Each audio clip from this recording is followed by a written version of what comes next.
everybody, and welcome to an Oblivion video. I have been digging Oblivion, and pretty much the entire rest of the world has. So I figured, why not make a nice tips and tricks video with some stuff that you may or may have heard about. So without further ado, let's not waste too much more time, and let's get into tip number one. So starting off with tip number one is that you have to sleep to level up. So in Oblivion, it is not like Skyrim or kind of any other game, if we're being honest, except for like Baldur's Gate-ish. That's like a really big ish. So to level up, you need to be able to go to sleep at a bed. So if you go ahead to any kind of inn, you can usually get a room there. Faction guilds are supposed to give you a room with the bed when you first join them and or when you own a house. So once you own a bed, or just whether through an inn or whatever, you're going to want to go and sleep. When you sleep, that is how you will actually level up. So if we just go ahead and sleep for, say, 1 hour. So once you wake up, that means you get to level up. That kind of rhymed. I don't know. Anyway, so as you can see, once you go to bed and you wake up, you get this level up screen.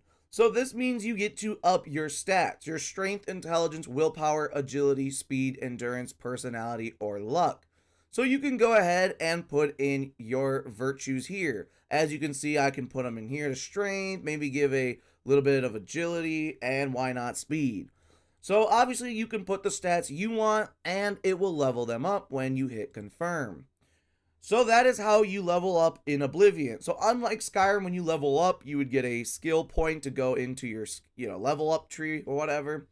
It is totally different in Oblivion. So if you haven't been able to figure out how to do it, that is how. You have to go to a bed. Are you one of the people that hate this lockpicking system and you just wish they would have copy and pasted Skyrim's? Well, did you know that there is a way to kind of cheese the lockpicking system? So as you can see at the bottom, you have an auto attempt feature. And if you press it, it will try to auto complete it, but it will cost you a lockpick if you fail. So as you can see, I have 21 lockpicks on the top left, and I'm on a hard security lock to try and open. And if I could just sit here and spam auto attempt, and honestly, I could just lose all my lockpicks, especially if I only had like 3. Well, what if I told you that there is a way to get around this? And to do that, all you're going to want to do is open your system settings kind of menu and either quick save or save your game. So I just quick saved my game. Let's say I go back into here and I try to auto attempt. And now I'm just breaking. I'm spamming R. I'm breaking. Look at it. Top left. I only got 6 lockpicks left. I just used like all of them. If I only had 3, I'm screwed because I just used them all. And if I go through them all, I'd still ran out of lockpicks. But since we saved, why don't I just go back to load game and reload that quick save? Once you come back into your quick save, just click on the door again, and however many lockpicks you add, you have that many attempts again to spam auto attempt. And you can just keep doing this. As you see, there you go. On my I did 1 quick save and it took me like 20 locks, which still kind of outrageous. But at the end of the day, I got it complete and I'm able to go in. So if this is what you want to do and you don't mind kind of going through the game a little bit of a cheese, but a legal cheese, but it's still a bit of a cheese. But if you don't mind that one bit, then why not use this way? So that way you can get in and get what you want and don't have to run back to get more lockpicks or anything of that sort. So if you're like me and you did not play Oblivion back in the day, so this is your first time and your really only experience is Skyrim, unless you count the Elder Scrolls Online, then you're going to be kind of confused by the magic system. Because the magic system does not seem to work the exact same as Skyrim. Where in Skyrim, you would equip it in one of your left or right hands, and then, or I guess both, and then you would just go ahead and use it like you would a sword. But it is not the same in Oblivion. Instead, your magic is almost like a ability rather than an actual weapon. What I mean by that is you have a separate button to press. So if you're sitting here going, why can't I put it in my hands?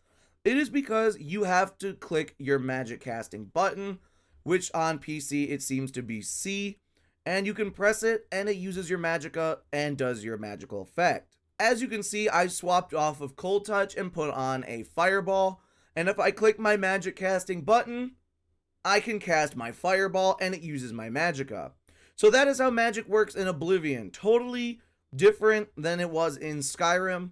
So if you're a little bit confused, you can go into your settings to find it. So if you are on PC, you can go here in your system settings, go to keyboard and mouse, or if you're on controller, you can just go right here to controller and find the button that says cast spell. As you can see on PC, my cast spell is here on C, or I can technically click the side of my mouse. So if I click C on my computer, I can cast my spell, which is Fireball right now, or whatever you select it to. So that is how you can do it. Now, if you're kind of like, well, I want to be able to equip the magic faster and all that, let me get you to the next tip immediately. So if you're a big fan of magic casting in Oblivion, and you just love to cast magic, but you're like, all right, I need to heal my wounds. Maybe you took in a lot of damage in a fight, and your fireballs are not bailing you out. Well, what if I told you there is this shortcut wheel? Which, if you don't really go looking for it, you're not going to realize it's here. So let me show you how it works. When you're in your inventory or your magic screen, you can go ahead and press whatever it is at the bottom that says show shortcuts. So, for example, if I click R, which is my shortcut button on PC, you will see that the list comes up. Click one of these slots. So, for example, we'll just say 3, and you can go ahead and equip something to it. So, let's actually head to Magic, and we're going to go ahead and put, for example, we'll go Shocking Touch. So, we want to put this for an immediate put, so I don't have to keep coming back to the menu. Open that shortcut menu, press number 3 on your dial here, and then press the one you want to put in there. So Shocking Touch. As you can see, it is now there. So when you're in the normal game and you're fighting like crazy, you can go ahead and cast your spells, cast it again, and then just press and hold R or whatever button it is on controller you have. And you can just either move your mouse to it like so, put it on flare, and now I have flare, or heal wounds if you want to put on heal wounds or whatever. And or you can click it and hold, and then technically you can see what number it is. So once you figure it out, you can just muscle memory on PC and click 1, 2, 3, whatever number corresponds. So if you're in a battle and you immediately need to put heal wounds on, and maybe you just cannot get to the inventory, like you're just panicking and you need to, get there, just click and hold R, go to your thing really fast, and then just hit C and spam C. So that is a very useful tip, especially if you're in combat and you want to switch from your bow to your sword. You don't want to go in the whole menu. Just do that, and bam, I went from my bow to my sword instantly. Say I kill the enemy next to me, need to get back to the bow, switch to the bow, and instantly start going at it. So that is the best tip for combat, and if you need it to kind of switch to heal wounds and all that. Technically, you can also put potions in here if you need an immediate grab. So for example, I'm going to put a weak potion of sorcery in my wheel. So I'm going to put it here at 8. If I go ahead and put it in, and then I close my menu, as you can see, I have almost no magicka left over. If I open my wheel though, and click on and let go of R on my weak potion of sorcery, bam, instant use a potion. And if you kind of have it down, and you know which keybind you have it set to, so this would be number 8, then all you have to do is press 8 and you can instant use it. So it is very convenient to put things like consumable potions, your spells, and maybe your main 2 weapons, your melee and your ranged. And that way you have combat down at literally a master level. So unlike Skyrim, our weapons and even our armor have durability. So depending on how much damage you intake or how much damage you deal with your weapons and all that, your durability will drop on your armor and weapons. So for example, my steel bow here is at a 64, but we can fix this. So by going into your miscellaneous and coming down here to your repair hammers, you can go ahead and click on them and find the item with a low durability that you want to fix. For example, my steel bow here. When you go ahead and click it, you can repair it, And as you see, it tells you how many you have and how many of a breaking chance you have. It also will tell you what it's going to do to it. So it's going to add +6. If we go ahead and repair, it goes up, as you can see, and you can go ahead and fix your entire thing like this. And you can keep doing it till you run out of hammers. Now my bow is at 93, spick and span, and ready to keep going into war. So pretty much from the second you escape your sewers, you have an instant access to fast travel. Don't believe me? Check your map and go ahead to pretty much any of these icons. These icons are all over the major cities, as you can see, like so. And you are able to fast travel to every single one that you want.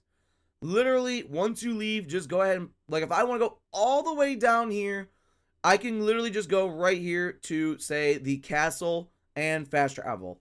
I have literally never been to that city. Actually, this is going to be my first time going to said city. And I can just fast travel. As you can see, I am now in a totally new place, wherever I just went, and right at the castle's front door. I've never been here, but hey, you can fast travel to anywhere you want. So if you got one that is close to your quest marker, you can just fast travel right to it. But that will kind of negate some of the fun of traversing all around the map and finding a bunch of hidden stuff. So you can kind of fast travel at your own risk. So once you leave the sewers and kind of escape that beginning of the game, you are going to be able to come here to Wayne Priory. I completely hope I'm pronouncing that right. Basically, your quest should lead you here to start your game, because you should have to go to a character named Joffrey. So once you get here, you're going to head into this house and you're going to talk to Joffrey. Now, after you talk to Joffrey, you're going to be trying to find a specific person. So this, to me, he went into the house with me, so I was able to talk to him there. If he's not there, you're going to need to come here to this church building right next to where Joffrey is and go inside. This is usually where you're going to be able to find this guy right here, which is Prior Maborel. Yeah, I probably butchered that. Anyway, go ahead and talk to him, and you're going to go through his dialogue. Try to ask for assistance. Once you do, you will see he says, "You are welcome to take my horse. I rarely travel, so yada, yada, yada, yada." Nobody cares what else he says. So once you get to that point, just head out, and you can go over here to the stables. So just exit the house, head over here to the right, and you're going to see the stables right here. Now, I already have the horse, but the horse should be right here in between the other two. So you should have this one that will be a steal, this one that'll be a steal, and then there should be the horse that you're looking for literally right here. Now, once you get your horse, it will be assigned to you for good.